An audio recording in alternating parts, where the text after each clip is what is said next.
So yan po mga banateros, mga kabiyaya, isang mabiyayang araw po sa ating lahat. At eto, muling nagbabalik Jay Guevara TV. Nga po pala, isa sa mga Banateros Brothers. Ito ay isa lamang tinatawag na para mas lumawak pa ho yung kaalaman nyo mabatungkol ho dito sa ICC. At talagang masasabi natin na etong nangyari kay Pangulong Duterte ay napakadelikado dahil unang-una ay hindi ho siya talaga safe doon sa ICC na yon. Gawa ho ng puro ho mga kalaban or halos mga kalaban ho ang mga nandoon sa ICC. So bakit ko ba nasabi? Kung matatandaan nyo, mapatungkol ho kay Joma Sison, ay kung matatandaan nyo nung mga panahon na gusto siyang kunin ng Pilipinas para dito ho ikulong si Joma Sison sa Pilipinas, ayaw pong pumayag ng ICC, no? So parang pinagdadamot nila itong si Joma Sison na kahit na talagang dito dapat yun makulong. So ang ICC kasi ay ano po yan talaga isa ho yan talagang yan po ang teritoryo ng mga makakaliwa, no? Kung matatandaan nyo po si yun nga, yung kay Joma Sison, ayaw ibigay ng ICC noon at gagawa ho ng Interpol o ICC, kung ano man yan sa dalawang yan. Doon pa nga lang po talagang delikado na ho ang kalagayan ni Pangulong Duterte doon sa kung nasan man siya ngayon. Kaya gusto ko gawin tong video na to para mabigyan ho kayo ng kaalaman na yung ICC na yan or yung Interpol, alam ko magkaiba yan, no? Yan po ay talagang hawak po yan ng mga makakaliwa, no? Dahil nga po halos ho yung mga nandiyan mga anti-government at yung iba ho nga ho dyan ay talagang mga galit kay PRRD. So bakit ko ba ito ginagawa? Kasi nga para magkaroon kayo ng kaalaman na talagang delikado ang buhay ni PRRD doon. Delikado yung kalagayan ni PRRD doon dahil alam naman ho natin kung gaano kagalit ang mga makakaliwa or yung tinatawag na NPA kay Pangulong Duterte. Kasi nga ho, syempre sa nangyayari nga ho ngayon na nangyaring gulo, gasino na lang ho or napakadali na lang ho sa mga makakaliwa na kung ano man yung gusto nilang gawin kay PRRD dahil hawak nga po nila yung ICC na yan or yung kung saan man dadalhin na kulungan or detention itong si PRRD. So alam naman ho natin na kung gaano kagalit ang mga NPA dito sa dito kay Pangulong Duterte, no? Alam na natin. So ngayon binigyan ho ng daan ni Pangulong Marcos Jr. etong mga makakaliwa para maabot na nila at mabawian na nila si Pangulong Duterte. So napakasakit lang tanggapin na isang Pilipino, isang bayani ng bayan natin, naging bayani ng bayan natin na talagang nagmahal sa bayan natin, pinagkalulo ng isang bangag na presidente para sa kapakanan para sa kagustuhan ng mga makakaliwa. Sobrang sakit lang ho kasi, 'di ba? Tinaguyod tayo, minahal tayo ni PRRD ng hanggang ngayon, simula po nung naging presidente siya ng Pilipinas, hanggang ngayon hindi ho nawawala ang pagmamahal ni Pangulong Duterte sa ating mga Pilipino. At hanggang sa naging Vice President na nga etong si BP Sara Duterte. So nakakabahala ho dito dahil kung dito nga sa Pilipinas grabe na lang ho ang pangwawalang niya at grabe na nga lang po kung gaano nila gipitin ang mga Duterte, lalong-lalo na yung mga NPA, talagang nakakatakot ho na nadala pa siya doon sa kuta ng mga NPA, doon sa pinaka leader ng mga NPA. talagang delikado ho ang buhay ni Pangulong Duterte, no? So yun, nagpapasalamat din ako sa mga OFW na nandyan sa Netherlands na sumuporta kay Pangulong Duterte, at hanggang ngayon nandyan ho sila at nakaabang kay Pangulong Duterte kung nagbabaka sakali na makita at makapag-update sila kung ano ang kalagayan ni PRRD. So yung marami rin hong nababalita ho ngayon ng mga sundalo, mga kapulisan na nagko-quit na or umaalis na sa kanilang tungkulin dahil hindi na ho nila malunok ang mga ipinapagawa sa kanila at hindi nila kayang panindigan na alipustahin, gipitin ang nag-iisang Duterte, ang nag-iisang Pangulong Duterte na nagmalasakit at nagmahal ng tunay sa ating mga kapulisan at sa ating mga sundalo. So marami ho ngayon na nakikita natin sa mga Facebook, sa mga saan man social media platform na talagang nagko-quit na ho sila. At ang masama nga ho dito ay may pananakot na naman ho. Hindi ko lang po alam kung 100% na totoo, pero sasabihin ko na agad sa inyo para magkaroon po kayo ng idea, at sana wag ho kayong matakot kasi may mga kumakalat pong issue na kung sino daw yung mga nag-share ng mga video pampatungkol sa mga sundalo at pulis na nag-aalisan na sa kanilang tungkulin dahil hindi nga ho nila malunok ang pinapagawa nila at hindi nila kayang kalabanin si Pangulong Duterte. May mga pananakot na naman po na ginagawa itong mga anti-Duterte. So ito lang masasabi ko dyan, mga kababayan. Wag ho tayo matakot. Wag ho tayo matakot. Kalayaan po natin yan. Kalayaan natin at wala hong kaso sa pag-share ng video, no? Na kung ano man yung tunay na impormasyon, tunay na balita. Wag ho kayo matakot. Kung sa totoo nga lang po, bibigyan ko lang ho kayo ng sample. Kaming mga banateros, sandamakmak na ho ang kaso namin, sandamakmak na yung threat sa amin. Sobrang daming pananakot na ginagawa sa amin, pero andito pa rin kami, nakatayo, andito pa rin kami, naninindigan sa mga prinsipyo namin, andito pa rin kami, pinaglalaban namin ng mga Duterte dahil alam naming nasa tama kami. No? Yun yung panghugutan nyo ng lakas ng loob. Na alam nyong nasa tama kayo, na alam nyong na wala kayong ginagawang masama. Ituloy nyo lang kung ano yung ginagawa nyo. Hindi ko sinasabihan kayo na lumabang kayo sa gobyerno. Mali pa rin po yun, no? Pero, ang sinasabi ko ho dito, yung pag-share ng mga totoong impormasyon na nangyayari dito sa Pilipinas, wala hong mali ho dun. At wala pong kaso ho dun. Ngayon po kasi may mga lumalaganap na kung sino man daw yung nag-share ng mga impormasyon na yan ay kanilang ipapakulong. So, biruin nyo, eto na lang. Sa ilang milyon na Pilipino na nandito sa Pilipinas, is gaano na lang kung ipapakulong nila lahat yan? Halos ho lahat ngayon nagwawala na. Lalong-lalo na ho sa Mindanao. Nagwawala na dahil sa ginawa nila kay Pangulong Duterte. Manindigan tayo, mga kababayan, mga kapwa ko Pilipino. Wag ho tayong magpapatinag, wag ho tayong madadala sa takot at kung ano-ano man yung mga balita na sinasabi nila na ipagbawal nila yung ganito, ipagbawal nila yung ganyan, kakasuhan dahil sa ganito, sa ganyan. Wag ho kayong maniwala ho dun. Dahil ayun po ay isang pananakot. Yun po ay isang mind conditioning na para wag nyong suportahan si Pangulong Duterte. Uulitin ko po yung sinabi ko, mga kababayan, na ito na yung pagkakataon para makabawi tayo sa lahat ng ginawa ni Pangulong Duterte para sa ating bansa.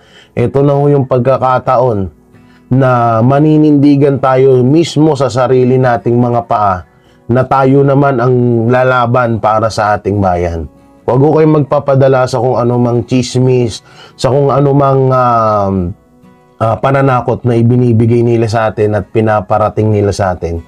Dahil ako hindi ko isasama or ang buong Banateros o kahit ako na lang ho, Ako, kaya ko pong itaya ang buhay ko para sa ating bansa. Kaya ko pong hindi po ako natatakot na makulong, hindi ako natatakot na mamatay para sa ating bansa, at hindi rin po ako natatakot na ipaglaban ng mga Duterte.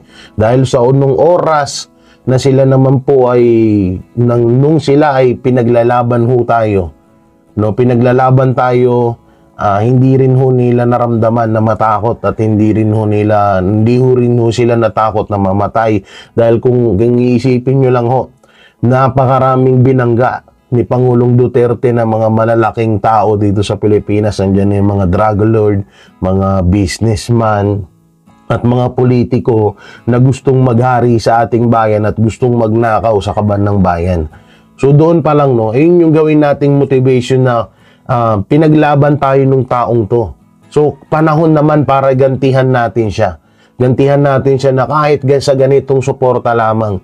Etong pag-video, malaya ho tayo dito, katulad ho nito na ginagawa ko ngayon, na ito yung komento ko, ito yung gusto kong iparating sa lahat ng mga kababayan ko, sa lahat ng mga OFW na patuloy na sumusuporta kay Pangulong Duterte.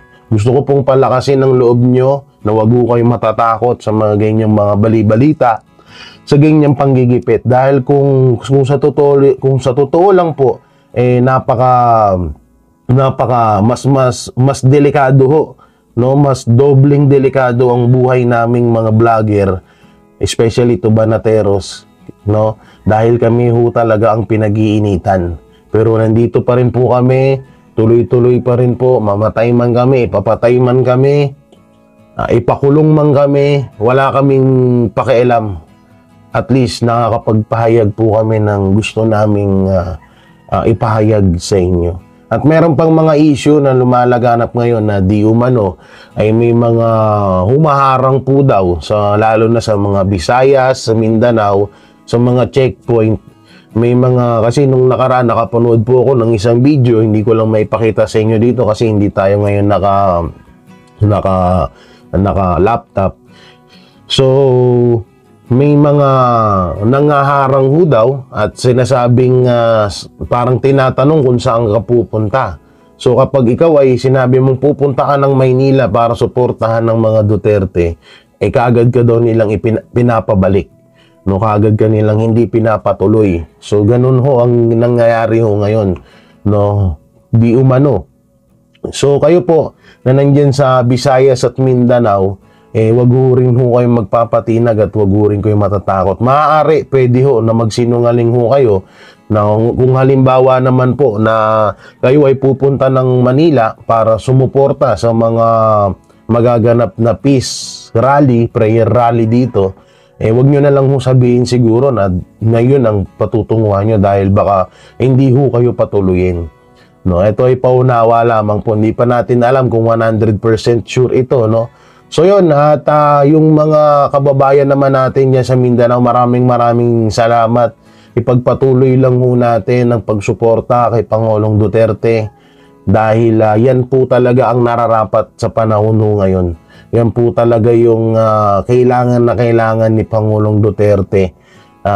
Yan na lang po ang nagpapalakas ng loob sa pamilyang Duterte at kay Pangulong Duterte, no? Dahil diyan sa suporta nyo. Wag ko kayong mapapagod, wag tayong matatakot sa anumang panakot na ginagawa nila at sinasabi nila mapatungkol sa atin ng mga supporters ni Pangulong Duterte. Dahil isipin na lang ho natin, nung panahon ni Pangulong Duterte, mag-isa lang ho siya na lumaban sa mga kurap, sa sindikato at sa droga. Mag-isa lang siya na lumaban dyan. No, at ngayon sa totoo nga lang mas dihamak na mas malakas tayo, no, sa panahon kay Pangulong Duterte, dahil nung panahon na nilalabanan niya itong mga hudas, hudlum, mga balakit sa ating bayan, mag-isa lang po siyang lumaban nun. Hindi katulad ho natin ngayon na napakarami ho natin. Tandaan niyo po, nasa atin ang pinakamalakas na kapangyarihan, no, pinakamalakas na puwersa sa lahat ng anumang bagay mas malakas tayo sa gobyerno, mas malakas tayo sa pangulo, mas malakas tayo sa anumang uri ng ano dito sa Pilipinas. So doon, wag ho tayong matatakot, wag nyo pong isipin na baka kasuhan kayo. Kasi kami nga ho dito, lalong-lalo na si Banat Bay. Sobrang daming kaso ni Banat Bay na ngayon dahil sa ginagawa ho namin na pagbabalita at pagtatanggol sa ating bayan. So hindi ko nga po mapagtanto na bakit ganun na kami ay nagsasalita lamang ng katotohanan, bigla ho na lang ho kaming parang kakasuhan ng wala naman ho talaga sa ayos, 'di ba? Doon naman po sa mga kapulisan at sundalo na nag-quit or umalis na ho sa kanilang tungkulin, saludo po kami.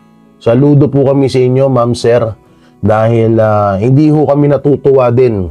Ito, disclaimer, hindi ho kami natutuwa na kayo ay mawalan ng trabaho. Hindi ho kami natutuwa na kayo ay maghihirap or tinatawag na mawalan or tinanggal nyo ang inyong mga pangarap dahil lang pagiging sundalo at pulis ay isa pong malaking pangarap. At ako, pangarap ko din po talaga na maging sundalo.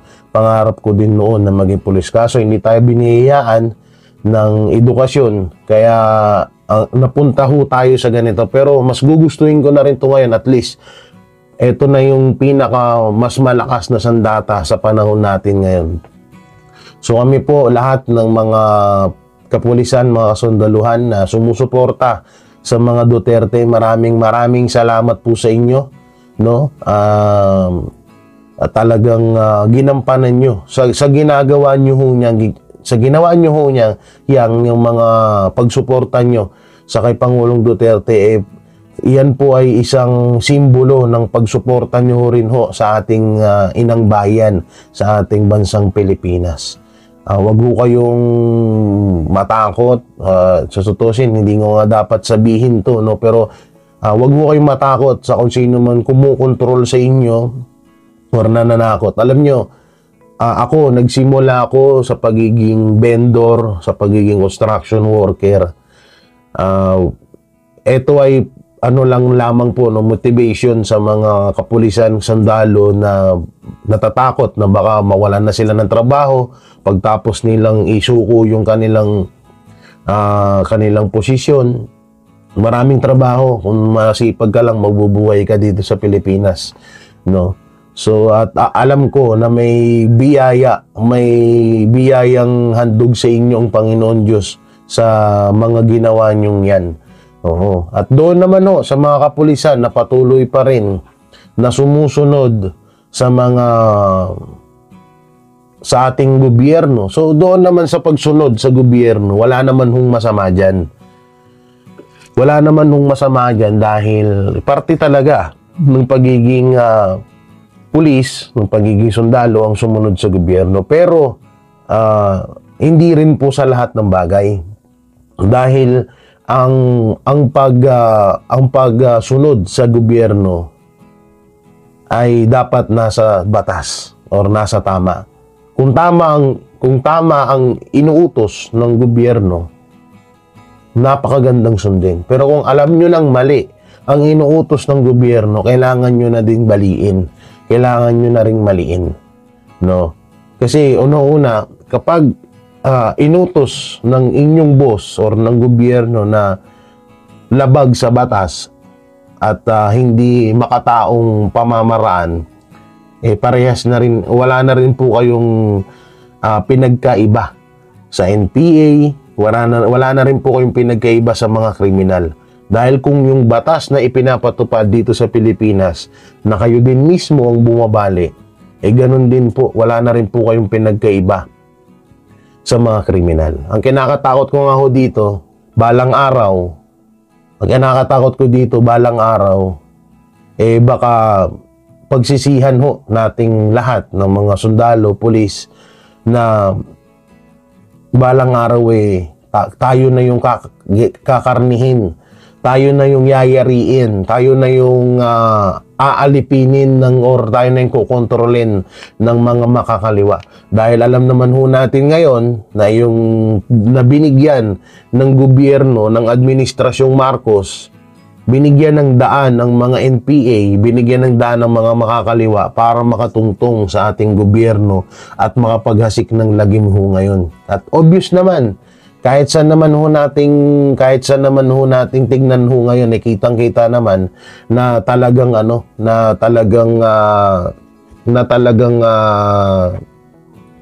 binibigyan nila ng pwesto, binibigyan nila ng lakas ang mga makakaliwa na pinuksan na ho yan ni Pastor Apollo Sikibuloy, pinuksan na ho yan ni Pangulong Duterte. No, nawala na ho yan dito na nung umupo lang si Marcos Jr., bigla na hong nagsibalikan at ngayon ay kinokontrol na paunti-unti ang ating gobyerno. So sana, huwag niyo pong hayaan na makabalik ng 100% or makabalik ng buong lakas ang mga makakaliwa dahil sabi ko nga ho sa inyo, tayo na yung kokontrolin yan. At ito, yung ginagawa ng mga makakaliwa ngayon na patuloy na ginigipit, patuloy na binabalahura at patuloy na gustong puksain ng mga Duterte sa ating Pilipinas, sa ating bansa, ay alam nyo ang kasunod niyan ay si Marcos na. Hindi po ako magdadalawang isip na talagang totoo po yan dahil alam naman ho na natin kung ano ang kaisipan ng mga makakaliwa, kung gaano katuso, kung gaano maging kagaling mag-mind condition, mag-manipulate etong mga makakaliwa na to. Alam natin yan at obvious na ho sa ginagawa nila ngayon. At darating ang araw na pagkatapos nilang gipitin, pagkatapos nilang mapuksa ang mga Duterte dito sa Pilipinas, ay isusunod na nila si Marcos. At kapag katapos kay Marcos, sila na po ulit ang maghahari at maghahari-harian dito sa Pilipinas. Kaya dapat yan ho yung pigilan natin, yan ho yung pigilan natin at wag na ho nating hayaan na mangyari dahil yan po ang ikakasimula ho na naman ng napakatinding krisis, napakatinding kahayupan na mangyayari dito sa Pilipinas. Kaya nga ho, paulit-ulit ho namin sinasabi na walang kwenta ang isang gobyerno kapag ikaw ay pumapanig sa mga NPA or sa mga makakaliwa. At doon naman po sa mga anti-Duterte na tuwang-tuwa ho ngayon sa mga nangyari kay Pangulong Duterte, antayin nyo lang ang oras nyo.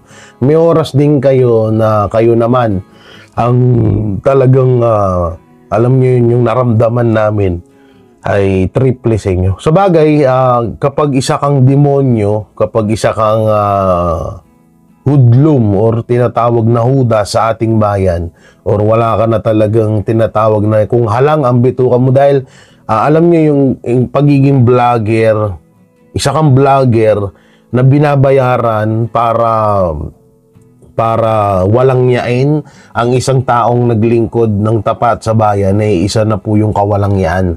At yun nga, so halang ang bitukan na kasi ng mga yan.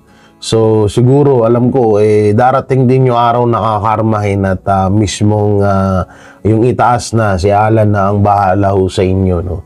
So ngayon, sige lang, push nyo lang yan na masaya kayo ngayon, pero darating yung araw at alam namin na nasa amin ng huling halaka. At doon naman sa ibang mainstream media na may isa pa nga pong TV show na parang natuwa pa ho. Parang natuwa pa nga ho sa ginawa kay Pangulong Duterte.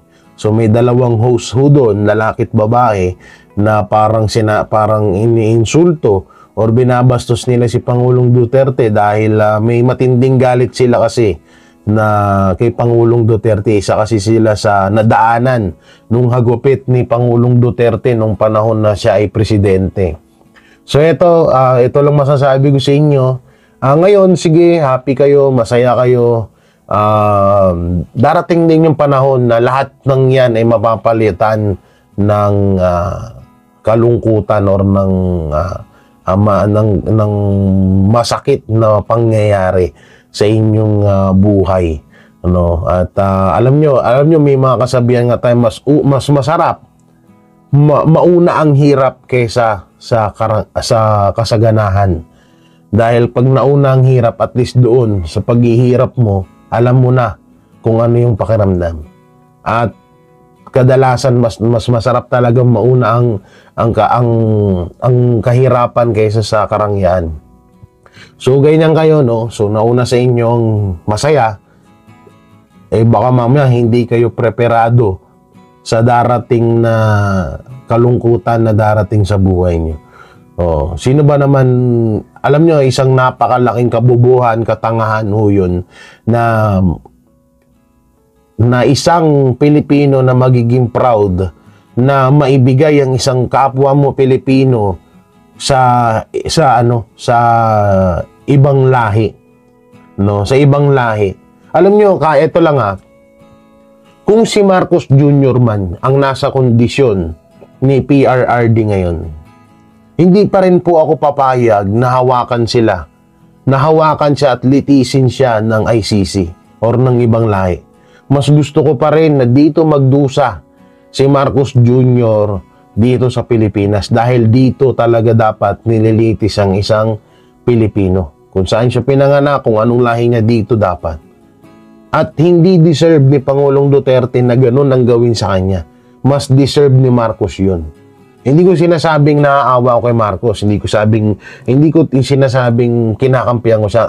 Ang akin lang, hindi ho po pwede na ibang lahi ang humawak sa ating kababayan, sa ating kapwa Pilipino. Masama man yan o hindi. No, hindi syempre nasa una-una wala na ho sa konstitusyon, wala nang jurisdiction ng ICC ang ibang bansa dito sa ating bansa. Noong 2018, kung di ako nagkakamali, 2018, tinapos na ho yan yung ugnayan na yan. No? So ngayon, yung mapatungkol doon sa mga anchor, sa mga mainstream media na patuloy pa rin na nagpi-fake news, nagbabalita ng fake news, mapatungkol sa mga Duterte, sige lang, push nyo lang yan. Darating yung araw na kayo naman ang magmamakaawa at babalik naman sa inyo yung mga ginagawa nyo yan. Alam nyo, hindi ko lang talaga mapagtanto na nakakaya nyo yun. Lalong-lalo na dun sa mga vlogger, lalong-lalo na dun sa mga network, sa mga mainstream media na binabayaran, tumatanggap ng pera para siraan lamang ang mga Duterte, para walang yain ang mga Duterte. Biruin mo, kikita ka ng pera nanggaling sa para lang walang yain mo ang isang tao na wala namang dahilan para gawin mo yon. Tapos yung pera na kinita mo, ipapakain mo sa pamilya mo, ipapakain mo sa anak mo, ipapakain mo sa magulang mo, sa mga kapatid mo, na galing sa kawalang yan. Ako po, hindi ko kayang lunukin ho yun. Hindi ko ho kayang lunukin yun at hindi ko rin ho kaya na bayaran ako sa sarili kong na babayaran yung prinsipyo ko. Dahil alam niyo mga kabanatero, sa oras na bayaran ka ng kahit sino man, parang binayaran na ang buong kaluluwa mo. No? Parang alam niyo yun na parang buhay ka pa pero inaagnas ka na. Buhay ka pa pero sinusunog ka na sa impyerno. Dahil yung bayaran ka para magsalita, bayaran ka para magsalita ng mali, magbalita ng mali, magbigay ka ng impormasyon sa kapwa mo tao, sa kapwa mo Pilipino na mali ang pinaparating mo. Isang kademonyuhan po na gawain yan. No? At yun nga, hindi ko mapagtanto talaga hanggang ngayon na bakit may mga ganyan tao nakapit sa patalim. Lalong-lalo na ho dyan sa mga vlogger na binabayaran sila, at buti sana kung yung binabayad sa kanila ay galing talaga sa pinaghirapan nung taong yun, hindi. Masama ho dito, galing pa ho sa buwis, galing ho sa kaban ng bayan yung ibinabayad sa kanila.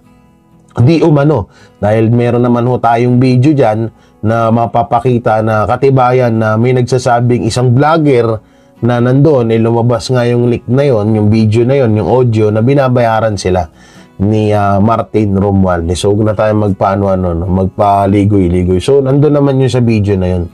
Ngayon, good luck. Good luck na lang talaga dahil ngayon, masaya kayo. Sa lahat din, sa mga politiko, masaya sila dahil nagawa na nila yung talagang gusto nilang gawin. At sa totoosing pangalan, may isa pa silang hakbang, yung pagpapa-impeach kay Vice President Sara Duterte.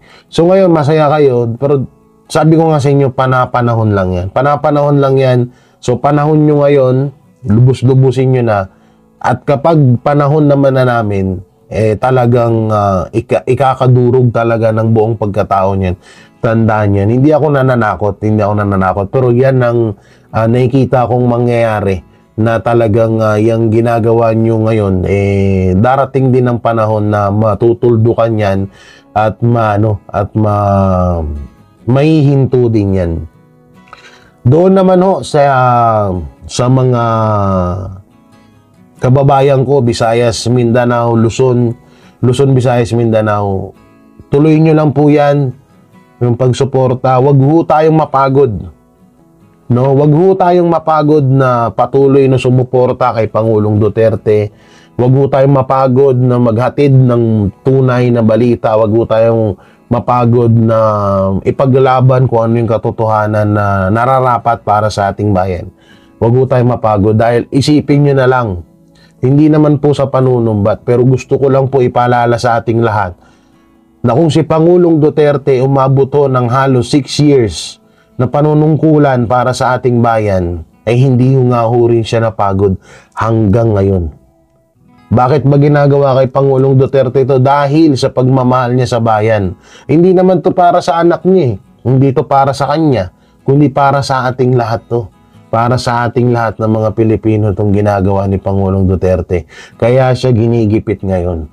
Dahil nabibisto ang kawalangyaan, nabibisto ang mga kabulastugan na ginagawa ng Administrasyong Marcos. Sobra ho tayong nagpapasalamat na ibiniyayaan tayo ng Panginoong Diyos na dumating sa buhay natin ng mga Duterte. Na nagpapasalamat tayo na dahil sa kanila, nalalaman natin at talagang naranasan natin ng isang magandang pamamalakad na mararanasan natin ulit sa darating na 2028 presidential election. Na manawagan din tayo kay VP Sara Duterte na huwag siyang panghinaan ng loob, na huwag siyang at ipagdasal din natin sila ng mga buong Duterte family na maging safe at walang mangyaring masama sa kanila. Sila na lang talaga yung pag-asa natin na para maibalik ang demokrasya, maibalik ang kapayapaan dito sa Pilipinas, na maging maayos yung pamumuhay natin dito sa Pilipinas. Paulit-ulit natin yan sabihin kay Vice President Sara Duterte at sana wag na sanang mag-iba or ibahin niya pa ang kanyang isip na tumakbong Pangulo dahil siya na lang talaga din ang inaasahan. No, silang magkakapatid na lang ho ang inaasahan natin ngayon na talagang magpapabago sa totoong pagbabago para sa ating bansa. No? So yun, maraming salamat sa lahat ng siyempre Hero Abroad OFW na kahit na alam namin na sa isang linggo halos minsan nga wala kayong pahinga sa pagtatrabaho. Wala ho kayong oras para sa inyo at lalong-lalo na sa pamilya niyo, pero gumagawa pa rin po kayo ng paraan, lalong-lalo na ho ngayon na sumuporta kay Pangulong Duterte para sa ating bansa. Napaka-proud ho ako sa inyo dahil hindi ho biro ang pagiging OFW. Na malayo ka sa pamilya mo, na malayo ka sa mga anak mo, asawa mo, magulang mo, tapos pagdating niya sa ibang bansa, kayod kalabaw kayo, wala kayong pahinga na sa sarili nyo. Nakaka-proud kasi sa kabila ng lahat na yon, nandyan pa rin ho kayo para manawagan, isuportahan ng Pangulong Duterte na maibalik na dito sa Pilipinas. At syempre, doon din sa iba't ibang mga relihiyon dito sa Pilipinas na patuloy na sumusuporta ni Pangulong Duterte, maraming salamat din po. Ulitin ko lang yung sinabi ko na kung ano ang ginawa sa KOJC, kung ano ang ginawa kay Pastor Apollo C. Quiboloy, kung anong ginagawa kay Vice President Sara Duterte, kung anong ginawa kay Pangulong Duterte, ay kayang-kaya din nilang gawin sa ating mga ordinaryong Pilipino. Kung si General Torre nga ho ay ganun lang ang tingin niya kay Pangulong Duterte, paano pa kaya sa atin? Kung si Marcos Jr. po ay napakaliit lamang ng tingin niya sa mga Duterte, kung gaano niya kawalang niyain itong mga to, paano na lang ho sa ating mga ordinaryong Pilipino? Paano na lang ho sa mga katulad nating simpleng mamamayang Pilipino? So kawawa naman ho tayo. So sobrang nakakatakot ho ito dahil yung mga taong alam natin na isa sa mga kilala or talagang nire-respeto ng buong bansa at ng iba pang mga lahi, ibang bansa, kayang-kaya nilang gipitin, paano pa kaya tayo? Diba? So ngayon, eto na yung, at eto, nakakatuwa din ho na etong nangyari ay disclaimer, hindi po ako masaya sa nangyari kay PRRD. Hindi rin ho ako masaya sa nangyayari ho ngayon. Pero nakakaano lang dahil dito natin patunayan, katulad nung sinasabi namin noon na marami din kahit maraming tumawa, maraming hinusgahan kami, lalo na kaming mga Banateros brothers. Hinusgahan kami dahil sinasabi namin noon na ipaglaban natin si Pastor Apollo C. Quiboloy, ipaglaban natin ang karapatan ng mga miyembro ng KOJC dahil parehas kababayan pa rin natin yan. Maraming na tumawa noon nung kasagsagan ng pangyayaring yon. Pero eto na ho, no? Lumalabas na ho yung sinasabi namin na kung kayang gawin kay Pastor at sa KOJC, kayang-kayang gawin sa lahat ng mga Pilipino. So eto na, nangyari na. Ginawa na kay PRRD, ginawa na kay Pangulong Duterte, ginawa na kay Vice President Sara Duterte. So hahayaan pa ba natin na may sumunod pa? Hahayaan pa ba natin na kasi ang nasa playbook ni Marcos Jr., tanggalan ng prangkisa ang SMNI dahil alam naman ho natin, ang unang nasa playbook ni Marcos, tanggalan ng prangkisa ang SMNI para hindi makapagbalita ng totoong nangyayari sa Pilipinas at sa kabulastugan na ginagawa ng Administrasyong Marcos. Pangalawa, buhayin ang matagal ng kaso na hindi na talagang sarado na, talagang patay na yung kasong yun. Buhayin yung kaso na yun at isampa kay Pastor Apollo C. Quiboloy para manahimik ang SMNI, para manahimik ang KOJC, para hindi malaman ng buong Pilipinas kung anong kawalangyaan ang ginagawa nila. Pinakulong nila si Pastor sa matagal ng kaso na patay na binuhay lamang nila.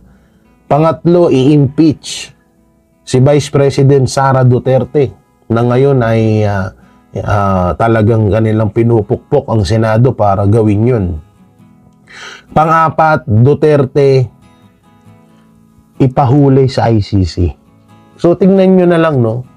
Grabe kawalangyaan ng Administrasyong Marcos. Talagang ito ay maituturing natin na kapag ikaw ay nakikita kang hadlang, kapag nakikita kang hadlang sa daanan ng Marcos sa kanilang pangarap na maging panghabang buhay na mamuno dito sa bansa, ay gigipitin at gagawin nila ang lahat para mawala ka sa daanan nila na yun, sa landas nilang yun.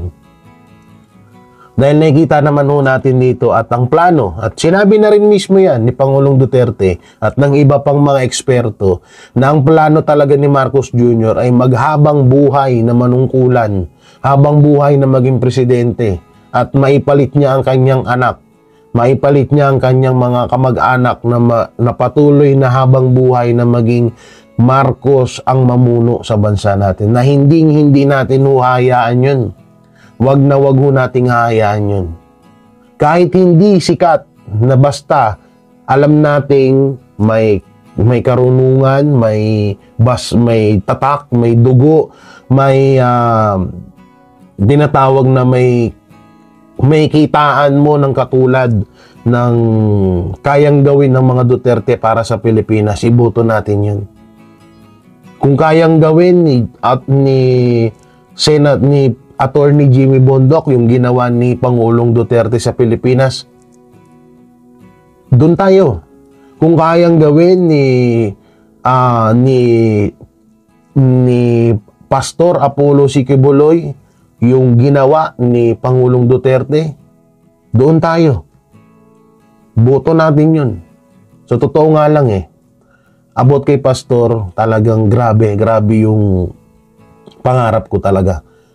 Pinapangarap ko nga sa darating na 2028 election, maging Vice President siya ni VP Sara Duterte. Yan yung isa sa mga pinapangarap ko. No? Dahil nakikitaan ko talaga ng pagkakaparehas at baka nga mas doblehin pa ni Pastor yung naiisip natin na magagawa niya. Andiyan din si Senator Bongo, sila Senator Attorney Lambino, Dr. Mata, JB Hinlo, Philip Salvador, Attorney Vic Rodriguez, at marami pang iba. Kung nakikita natin yung pagiging makabayan, makikita natin yung malasakit na katulad ng pinamana or pinadana sa atin ni Pangulong Duterte, doon tayo. No? Hanggang basta wag lang natin hayaan na matuloy ang plano ni Marcos Jr. na maghari dito sa Pilipinas. So yun lamang po mga kababayan, ito ay isang paalala lamang po sa ating mga kababayan, at ako'y ulit magpapasalamat sa ating mga kapulisan, sundalo, sa mga OFW, sa lahat ng kababayan natin Luzon, Visayas, Mindanao na patuloy na sumusuporta kay Pangulong Duterte. Ulitin ko po, hindi niya deserve itong nangyayari at ginagawang panggigipit sa kanya. So maraming salamat. Ingat po kayo palagi. God bless and peace. And bye-bye. Duterte pa rin. Yan ang Banateros, yes! Walang inuurungan. Pag tama palakpakan, pag mali ay babanatan. Yan ang Banateros, boses ng ordinaryong Pilipino. Banateros ay walang makakaawan. Walang inuurungan, Banateros ay tinutulungan.